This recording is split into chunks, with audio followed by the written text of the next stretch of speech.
All right, family. Once again, welcome back to this platform. Here is the case again. Malema is attitude. We all know Malema. He's South African minister. He's always at the best interest of his people. Now, Malema has asked a question. He questioned Paul, civilian. He questioned that man that what qualification does he have? Do you have any qualification before you want to manage the aviation sector and the security role? You want to occupy those spaces? Do you have any qualifications that will make them give that position to you? And what the man says was so like I don't know what to put it. First of all, it was devastating, and it's like it's crazy because I've never heard anything of such before. But don't worry, we are going to look into that, and it will be a long drive right now. It's going to be a long drive. So what I'm going to say is that just sit buckle in your seats, tighten your seatbelt, and let's dive right in. Let's watch what the man is saying. No, thanks. When the advert was taken out for this position, what were the requirements in terms of qualifications? What? I can't remember, Chairman. We're going back over a quarter of a century. I didn't keep a copy of the advertisement. Do you have a degree or equivalent yourself? No, that wasn't a requirement. Do you have a degree or an equivalent? You? No. So that post will not, Group Executive Aviation and Security will not have required a degree? No, there was no degree required in the advertisement. Wow. It was designed to suit you. I don't That's agree really with crazy, that. man. The advertisement came out the week after I had that meeting. Who was in the panel? How many were they and who were they? I think there were 4 or 5 directors of airports company, the chairman, and 3 or 4 other. All right, people. One thing you should know that Malema is never a friend of anybody. Malema is different when we come to politics or when we come to talking about the people of South Africa. Malema is different. What are we saying over here? Do you think somebody can hold a position without no degree, without no license or qualification? I've never heard of such before. But what is happening here is like, it's confusing. And whatever the man is saying, this Paul is saying, is contradicting. He's not saying one thing. He's saying this and the other thing. He's saying another thing again. You don't worry. Let's watch to the end. I said it's a long drive. Let's listen to what they're saying. Directors. Was there no one representing the minister at the panel? Chairman, I can't remember. It's, I think 26 years ago or 25 years ago. But there were people sat there. There were directors of the airports company, and there was the chairman of the airports company, and I think the group executive HR was there. Wow. Mr. Paulo Sullivan. He's kind of crazy. Everything good Yeah, about it's you, really remember crazy. it. I'm saying. I'm sure you even remember the flight number you came with here. But if something is not of your favor or interest, all of a sudden we're told, yes, it's 26 years ago, it's 30 years ago, but we've detailed every achievement you have made. You remember everything that suits you, that is good about you. There is a panel, you're being interviewed for such a senior position. Was there no one there representing a minister? Chairman, when I went in for the interview, I didn't ask, where are you from, where are you from, where are you from, where are you from? There were 4 or 5 people there. I can remember the name of Monsieur Romano. There was another gentleman who was a white person. He was a director of the airports company representing Aeroporti. He's kind of crazy.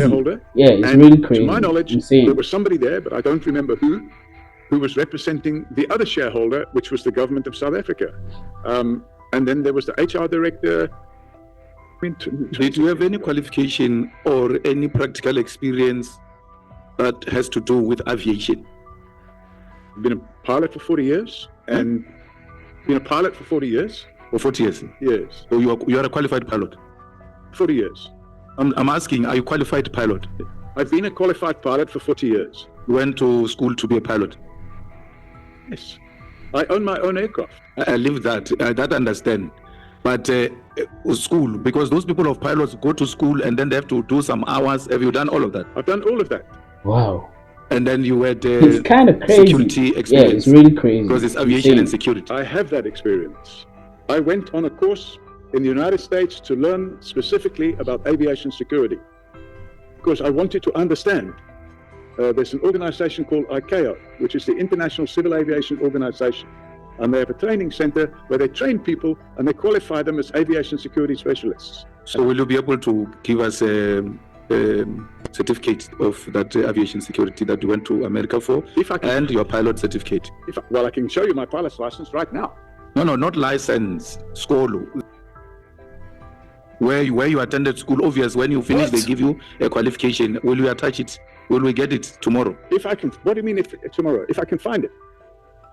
Two things, please try to find them. It's kind of crazy. One of it's aviation really security crazy. institution Insane. that you attended to in America, and the qualification, not license. What? Because there is a certificate that you get, which will tell us where did you go and do your training, and then how many hours did you serve before you qualified to become a pilot. Chairman, I didn't fly to Cape Town with all these documents, knowing that I would be asked these type of questions from 40 years ago.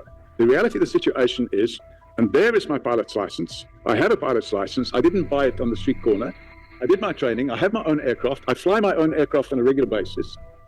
You know, I wouldn't know if you bought it at your own street corner if you don't give me the qualification.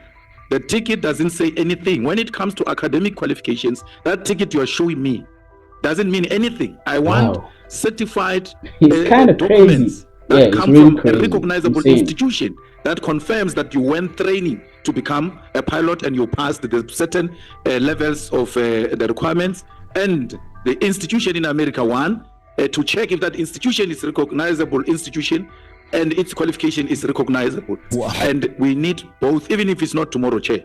We need to, because here is a post, we're being told he can't remember what were the requirements. He doesn't have a degree or post-metric qualification. It says he went to aviation security to some institution and all of that. We need to see all of that to see if indeed there was some element of qualification closer to this post that was specifically created for him. Yeah, thanks, Chair. No, I just want to confirm one or two things. So, Mr. O'Sullivan, you said you were approached by Ramano and Mr. Dula Oma, correct? No, I didn't say that. I said I was approached by Mr. Romano, who wanted a meeting. Ramano and Who wanted a meeting with the minister, and So he they arranged said- a meeting, and then I met them. Bonani says they are not related. No, I know he's not talking about the Ramano we have here. But what I want to check is, so they persuaded you to apply, correct? They said you must concede They invited me to apply. to apply. Yes. And then were you vetted before you were Only. considered for the job? Were you vetted? I don't know what their internal mechanisms were, but I'm assuming they carried out the normally. No, my question, I think, should start like this. The first job that you did was being a detective at the airport, which was a national key point, correct? Correct. The airport was the national key point. What was your responsibility Worked in the border police there. as a police? Yes. Were you vetted? No. So you worked as a police at the airport, which was a national key point, without being vetted. They may have vetted me. I don't know, but I was a reservist. So you had no a clearance certificate. My knowledge, not. Okay. No, thank you, sir. Honorable James, you will be the last, and we. Thank you, Chair. I'll save my questions for later, but I just need clarity. In 1997, when you got this paid job, was it as the group executive or was it at border control management? I didn't hear what job? The job when you started, you said earlier on in 1997, was your paid job at the airport. Oh. Where you were dealing with drug-related trafficking and working at border control. I'm trying to understand, was it a paid job via SAPS or was it this group executive job? No, Chair. I was a police reservist. You were police reservist, I was a police reservist at the airport. working at border control. Border police, not border control. Border police. Border control was carried out by the immigration department. So you were police reservist responsible for drug trafficking. No, Chairman, I wasn't a police service responsible for drug trafficking. I was a police reservist in the border police, and we were involved in a lot of activities, which included human trafficking, drug He's saying that. prevention. It was crime prevention. Okay, I'm going to leave it for later. And then also, just to make 100% certain, you have no other qualifications, nothing. You don't have any law qualifications, engineering, nothing. No, completely unqualified. Completely. Nothing in law, nothing in engineering. That's correct. I'll get back to this later. Matric, do you have a matric? We don't have matric where I went to school. That's a South African qualification. Anything equivalent to a matric? Of course I have. What is that? We call it O-levels and A-levels, but I mean, we're talking about 40 years ago, or 50 years You ago. were group executive. No qualifications. Of course I had qualifications. With all respect, Chairman, regarding, and by the way, I was also at some point an aviation security auditor. I was a person that carried out aviation security audits. So I had all that training and all those skills. I'm going to leave it at that, Mr. Sullivan. You must remember what you told this committee now when I come back later. And this is why it was very important for you to have a CV as part of your statement. Then you wouldn't have been having this. My own understanding, and I may be wrong, is that most of us largely have the value system that defines who we are imparted on us at a very young age. And I mean really in the 10, 15 years, at 20 years from where you were in the 80s, from what I'm hearing. You are already formed as a citizen. That's why you can even want to travel to another country. You are well formed, you understand the environment within which you live in. Now, in the light of the question that Mr. Malema was raising about what appears to have been a level of ignorance or naivety on your part about the country that you were beginning to have a very keen interest to go and work, which is South Africa. How do we reconcile that part? How do we reconcile that with what is said in your statement? Thank you, Chair. You have, over a period of time, 20, 30 years, made interventions to fight against injustice. How do we reconcile that? Because I think you becoming a proponent or a fighter for justice could not have been something that just occurred after 1994. In the early 80s, the way in which injustices was perpetrated in the country, which is what Mr. Malema was raising, should have really said something to you as you were about to decide that I'm traveling to South Africa, in a country where the overwhelming majority of the people, especially from the black community, were major victims of a white perpetrated system of injustice. How do we reconcile that? If somebody listens to you today and the 20-year-old you then, who, as I said, by that time at 20 years, should have been already imbued with a particular value system about what is right and wrong and what to stand for. That's what I wanted to hear your comment on in relation to that question and that matter. No, Chairman, it's quite, I would say, a good question. And in some regards, I took a decision probably in my early 30s that actually what I wanted to do was to improve the life of South Africans. And I'm not talking about the white Afrikaners and the white people, but I wanted to improve the lives of black people in South Africa because I felt that that was the type of contribution I wanted to make. And I absolutely have some evidence of that here, which we will come to. And I'm satisfied that, well, I'm maybe not satisfied, but I accept that in my 20s, my views were perhaps naive. But as life went on, I realized, no, we can improve the lives of people in South Africa. And I can demonstrate that that's exactly what I've done.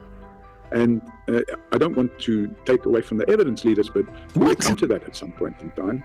But you know, every person in their life realizes that no matter what you do in life, sometimes your life isn't perfect.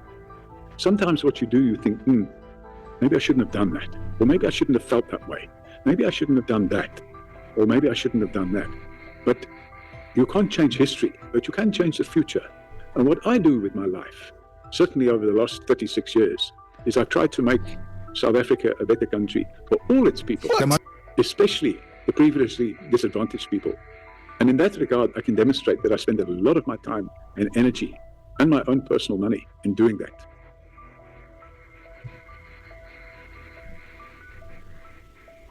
Honorable Chief Wibayo. No, Chair, I wanted to say that the answer has not been adequate, but I'm prepared to live with what has been provided now. And during my tenure, I can expand on this issue so that I don't completely divert the proceedings as led by the evidence leaders. Thanks. I'm sorry to do this to you, Chair, but also to put it on record that in his affidavit, paragraph 6, he says, I came from the UK to live in South Africa in 1989. Because he was trying to create a different impression that he came here in 1995. He came to live here in 1989 and he had business interest here way before 1989. It is in his own affidavit. Yeah, we will come to that. Just note it down, Mr. O'Sullivan, because... Yes, Chairman, I didn't say... No, don't respond. I'm just saying note it down because we now have three dates. We have 1982, the year of the application of your handwritten letter and the letter of Mr. Watterson. There is 1989, there is 1995. Honorable Skosana. Thank you, Chair. I just wanted to emphasize that as well. Hence, when we started, when the evidence leader was asking Mr. O'Sullivan that we agree that we are disregarding that 1990 issue, hence the letter was read for us here, that in 1982, he applied for a work permit and the work permit was rejected.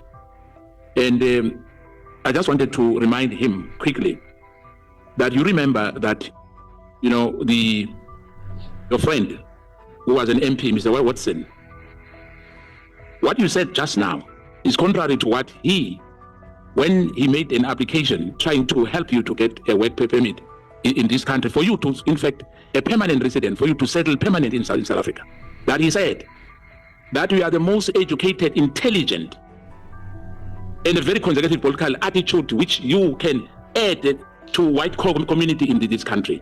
Now, the letter was written to the Director General Van der Merwe. Do you remember that?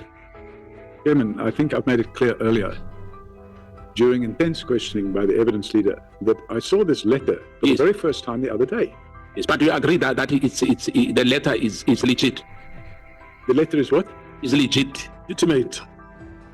Is legitimate. It's an authentic document. I'm not disputing it, but I cannot say anything about it because I never saw it before in my life. What? Yeah, so in other words, the context of that letter, do you have any problem with it? That you were an ex-serviceman club, that's where you met in the UK with Ms. Frank Martin?